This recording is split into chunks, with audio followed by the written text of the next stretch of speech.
Hey, welcome back.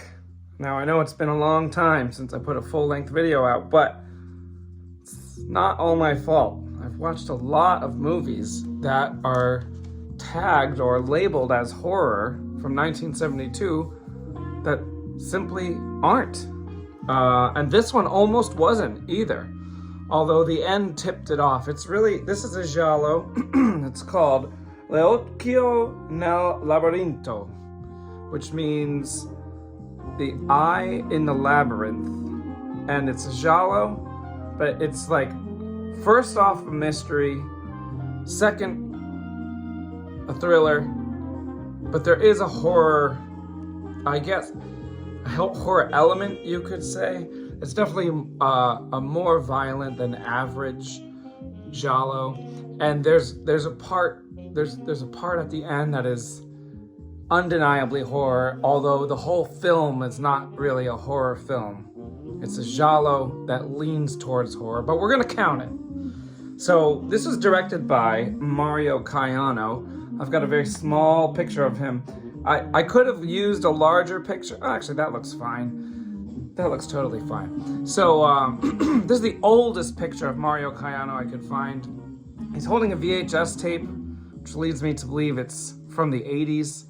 Obviously not from 1972, but we couldn't find an older picture of him. So I've seen a number of Caiano films. I think this is my 7th or 8th one that I've watched. And about 5 or 6 of them have been in the last week to get ready for this. So let's see what else we've got.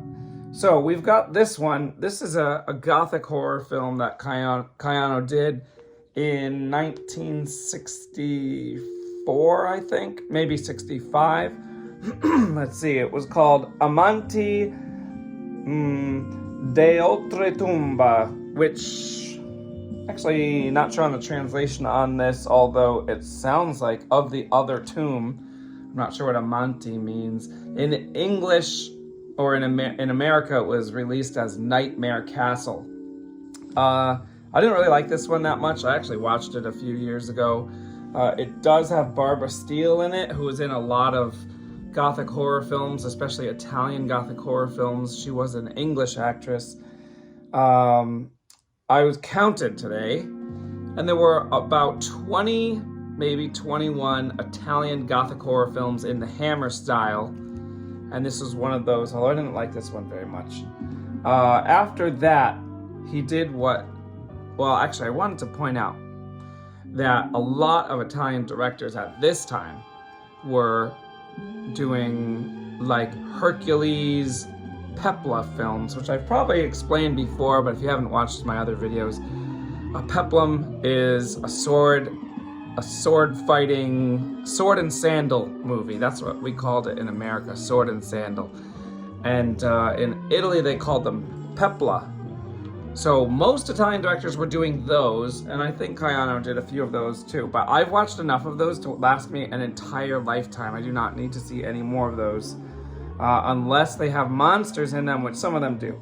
Anyway, then as pretty much every other Italian director did, in the late 60s or the mid to late 60s, he started doing Westerns. And so this particular Western is called Coffin for the Sheriff. In the United States, it was released as Lone and Angry Man, which, by the way, it has an excellent theme song. The movie itself was okay. It's like a revenge film. To be honest, I watched 4 Caiano Westerns, like, in a row, and I'm getting them kind of mixed up. 3 of them had Anthony Stephan, a Brazilian actor, as the lead, and 3 of them, overlapping, had Eduardo Fajardo, a Spanish actor, as either the villain or the sidekick to Anthony Stephan. So this was the first one of those. Fajardo was the villain in this one, and it was a revenge film. I forget the details, to be honest. It was the least good of the 4. Actually, no, that's not true. It was the this one was good. Ringo. This one was kind of interesting. Ringo il volto della vendetta, which means Ringo, the face of vengeance. This was the third Ringo film, although not connected to the other two Ringo films. I probably mentioned the other two at some point in another video. They were both featuring Giuliano Gemma, which I think is probably one of my favorite spaghetti western actors. This one featured instead, as I mentioned earlier, Anthony Stephan, as it says at the top of the poster here. It also featured Frank Wolf, who I think is in a lot of good movies. And it had Eduardo Fajardo, this time as a good guy. Ringo and his sidekick, played by Fajardo, meet a man with a treasure map tattooed on his back. So the three of them try and find the treasure, with various complications getting in the way as they search. This one was okay. I gave this one a 6 out of 10. I gave the previous one a 6 out of 10 as well. I gave the Nightmare Castle a 4 out of 10. It was really boring. This one is called 7. Now, I should know how to say 7 in Italian, but Secchi, maybe? I forget. Secchi? Is that set? When I was little, I could count to 10 in Italian. My mom will be mad. But anyway, 7 pistols for a massacre. 7 pistole per un massacro. Massacro. Anyway, this one did not have Anthony Stephan, but it still had Eduardo Fajardo. And this time the lead was played by the American actor Craig Hill. This was the most boring of all. Let me think. Yeah, this one is where Craig Hill, his wife has been killed by a gang, so then he infiltrates the gang, who apparently do not know what he looks like or that they killed his wife. And so he infiltrates the gang only at the end to reveal himself and say, haha, now I found out which of you has killed my wife, which of course it was Eduardo Fajardo, who is right here on the poster. That's Eduardo Fajardo. And so, you know, he gets his revenge. So these are mostly revenge films. Let's see, is Eduardo on any of these other posters? No. That's supposed to be Anthony Stephan, but very small. That's Anthony Stephan. There, Eduardo Fajardo finally makes his way onto the poster. He is the best one out of all of the actors in all of the Caiano films, if you ask me. He has the most charisma. Of course, they're all dubbed. All these are in English, and they're all dubbed into English, so you can't hear any of their real voices, except for Craig Hill, who actually speaks English. You know, it is possible some of these actors spoke English, but considering there is no accent in the dubbed soundtrack, I'm going to say they didn't, although I could be wrong. But finally, as far as the Westerns go, the best one, this is the best one by far. This one's called Il suo nome gridava vendetta, which means he whose name screams vengeance. This one was absolutely ridiculous. This one, I imagine, is one of the movies that probably inspired Quentin Tarantino. This movie is insane. It's about a soldier from the Civil War who gets shot in the head. Then he wanders home, is wanted for deserting the war effort, and he's got bounty hunters hunting him down the whole time. Meanwhile, he has lost his memory, can't remember who he is or his wife. His wife has remarried, assuming him dead, and he can't remember her, but he does remember where he's from. One of his enemies shows up, pretending to be his friend and guiding him awry, or astray, I guess you would say. And the body count in this movie is so high. Plus there's all sorts of other cool gimmicks, like he gets nitroglycerin and puts it in alcohol bottles and then tricks people into thinking it's alcohol. Then he blows them up. There's other weirdo stuff going on in this movie too. This one was really fun. Out of all of these, just watch this one. The other ones are just okay. Okay, and then after that, he finally got into Italian mystery, pseudo giallo territory with Ombre Roventi, which means shadow of illusion. I actually watched this a few years ago, hoping to make a video for it, but there's no horror in this one at all. The only thing that stood out to me, and like I said, it's been a few years, but I remember it was filmed in Cairo, Egypt, and other than that, it was quite boring. I was hoping for some kind of mummy action, but No such luck. All right, so that brings us to L'Occhio nel Labirinto, Eye of the Labyrinth, with a great poster. We've got the bloody knife, we've got the screaming man, and probably most strikingly, this weird bullseye eye up here in the top corner. So this one is about a woman whose boyfriend is missing, and she is trying to find him. She encounters a few strange characters, including a man who tells her to go to a mansion out on a cliff overlooking the water, and she may find some answers there. But what she really finds is a whole bunch of people that all had a motive to kill her boyfriend, and we find out that her boyfriend was not only a psychiatrist but also a rapist, and he raped one of the characters, and another character he exposed as being a man, even though that person was posing or presenting as a woman. Now, in the modern day, we would just call that person a trans woman. But in the movie, they didn't really have that kind of vocabulary. So she actually specifically says, I'm not a transvestite, I'm a woman trapped in a man's body. So it wasn't really a giant plot point, but the boyfriend, whose name was Lucas, had discovered the truth. And this trans woman was married to a man, which I think in 1972 would have been a big, giant scandal, especially in Italy. And so those two both had a motive to kill this guy. The woman who was raped by him had a motive to kill the guy. And there were other people that also had motives. This is packed with mystery. So much mystery that you really don't know what is going on for a lot of the time. But at the end, it all is tied together, explained, and made coherent. If you've watched my other videos, you know that I say a lot of, especially from 1970 specifically, and the late 60s as well, a lot of gialli were incoherent. I don't know why they did that. But it seems that by 71 and definitely 72, they decided that, yes, you should actually make sense when you make a giallo. So anyway, this one does make sense. It's got this cool, mostly jazz soundtrack that you can hear in the back.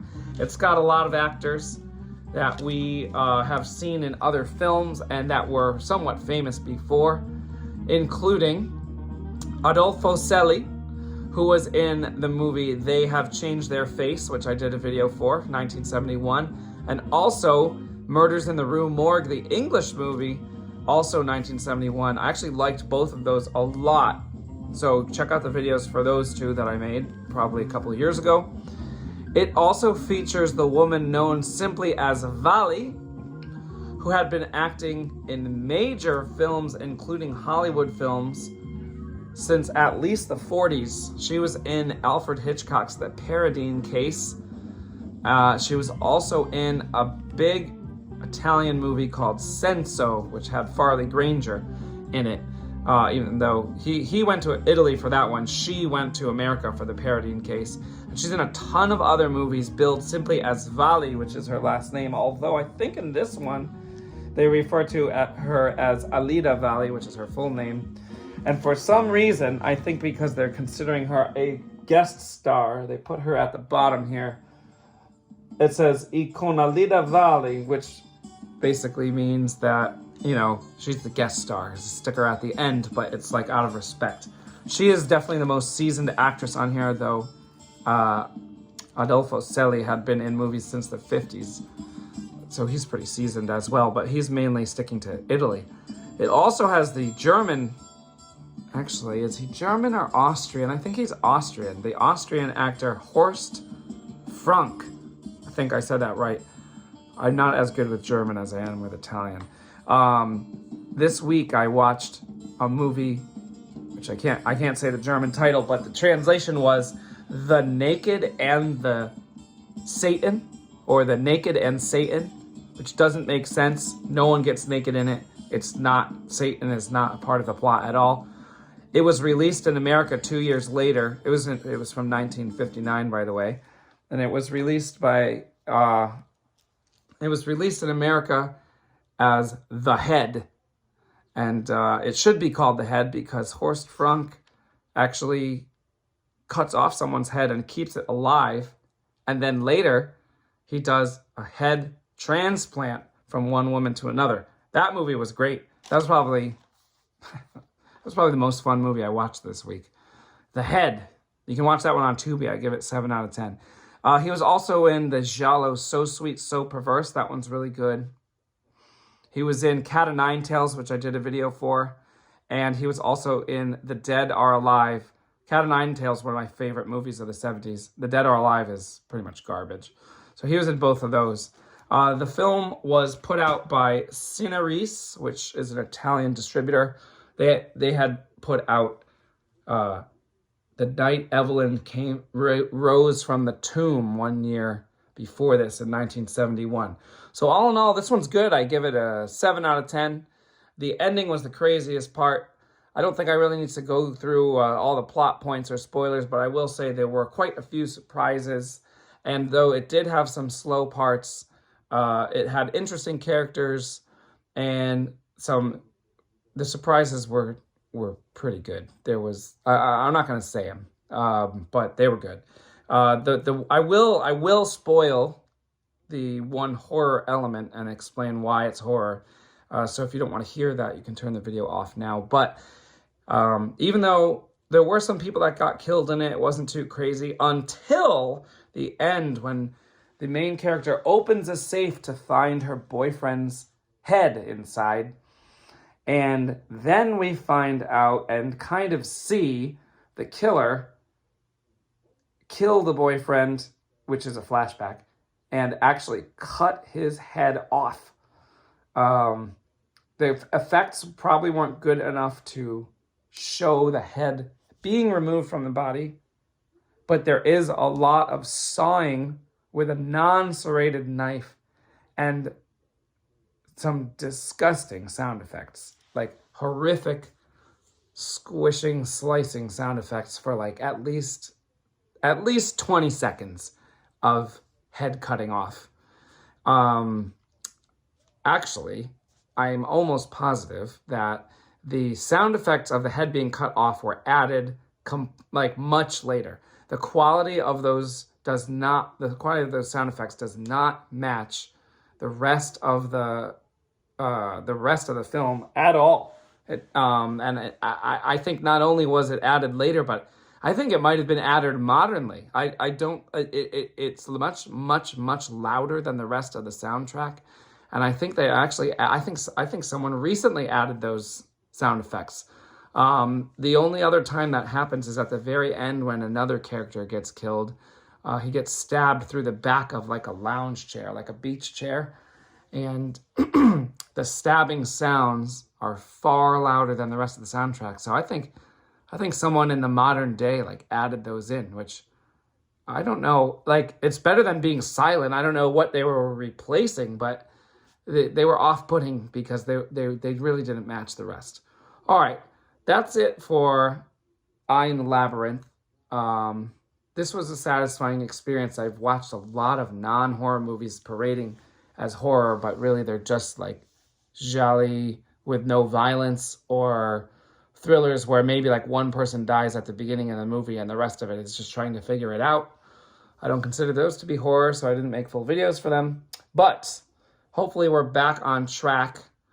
The next one I'm going to do is another Italian one, so it could go either way. But then after that, the next few seem like obviously horror. So hopefully I'll be able to get these out with more frequency in the near future. All right, take care till I see you next time.